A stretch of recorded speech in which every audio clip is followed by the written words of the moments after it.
Yes.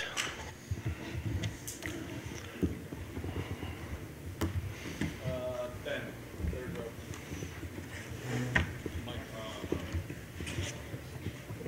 Just say it. I can hear you. What was the mood? What was the reaction when you got the news with Z, and then when you shared with him? He was ecstatic, and it was only a few of us there. The team had left, so you know, we sent them a message and let him send it out. But he was all smiles. He got a ways to go, but he's, you know, I told them, do you know why he was wide open? Because they didn't think he could shoot threes. They hadn't seen him ever play. So, but it was a good start for him, and, you know, it took a long, long time, but I appreciate the work everybody did to make it happen. So.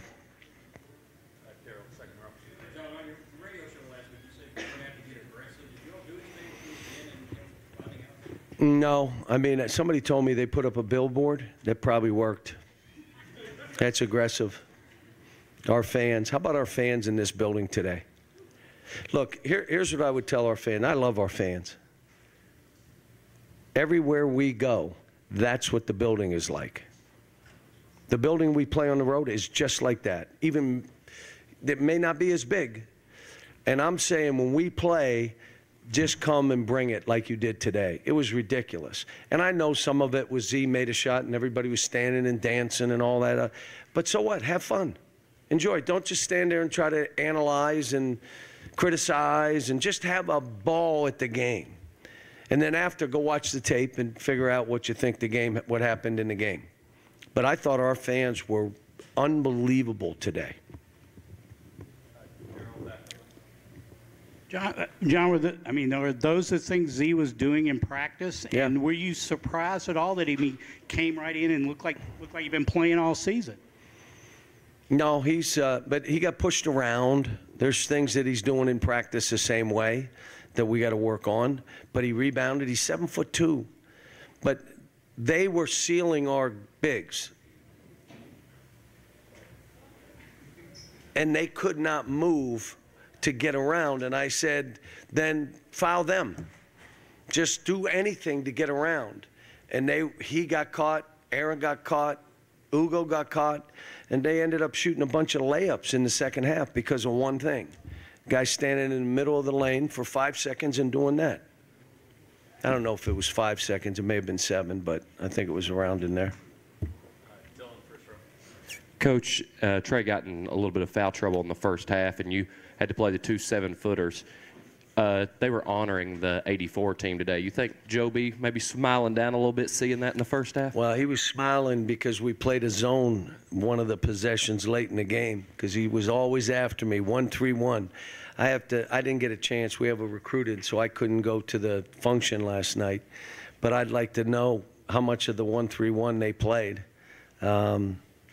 But Coach Hall, one of the great human beings, you know, what he had to do here, and then doing it with that team and the 78 team, and, you know, following an absolute legend, winning as coach in 42 years, but he came in and did it with class and worked, and so, but I congratulate the '84, and I appreciate them all being here, and, you know, Sam and the guys, and good people.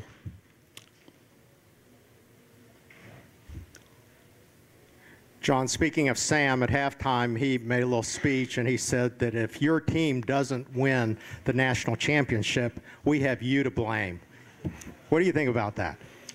He told me he was going to say it. I said, go ahead. Everybody else is throwing darts. You might as well be in there too. If he watched the second half, I don't think he'd be saying it.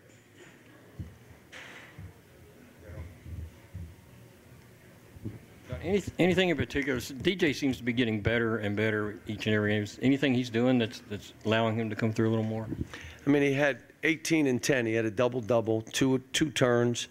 You know, what I'm saying, to him, you know, he had that high ankle sprain, and it kind of lingers.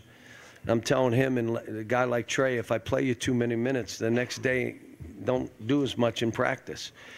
We got a really smart team, a team that I really trust and believe in. They tell me they need a day off. They're not trying to not practice or get out of something. They're not trying to get themselves right. But offensively, we were really good. Defensively, in the first half, we were pretty good.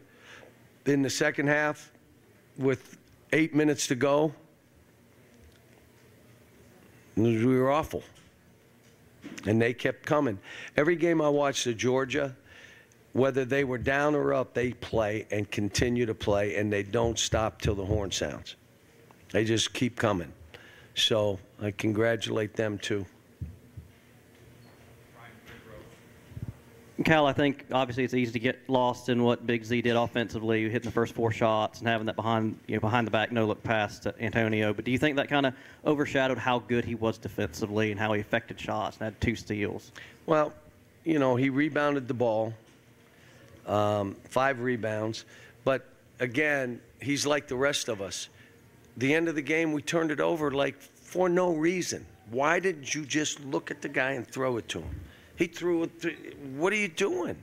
This isn't like we're not in the gym playing a pickup game, and it doesn't matter. I mean, you want to finish people off, and he made a pass. DJ made a pass. Robert made a pass. I mean, I'm just, you know, I look at it, and sometimes I probably expect too much. And, you know, I want them to be at their best every moment, and that's not going to happen. We got the youngest team in the country. I'm out there with 5 and 6 freshmen at times. Thanks, Coach. Thanks.